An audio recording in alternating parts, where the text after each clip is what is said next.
Alright, I'm working on a 2005 Subaru Outback. I'm going to be replacing the rear shock. Not the assembly, just the shock itself. Everything's still good. We have to remove that bolt. I've already pre-sprayed it. Some kind of a lubricant to break that rust and stuff, make it a little easier. And then there's two bolts up top.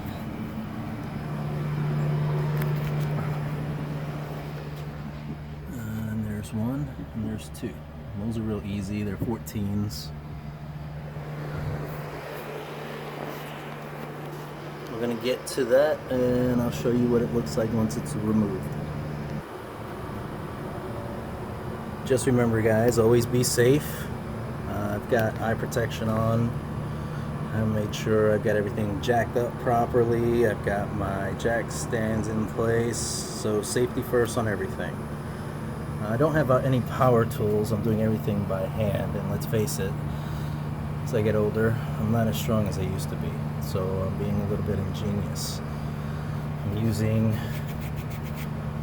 this here as kind of a brace for that, and then I'm breaking the bolt using the jack itself. You may have other ways of doing it, but this is what works for me, and this is what I have on hand to use. So I'm gonna give that a shot. I'll let you know how the process goes. Alright, so I've got the strut assembly out, and I put on the spring compressors already. You want to put them exactly apart on the same angle on both sides, and then you want to tighten them little by little on each side so that it gets loose there.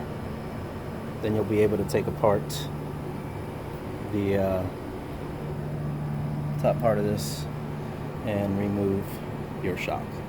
That's next.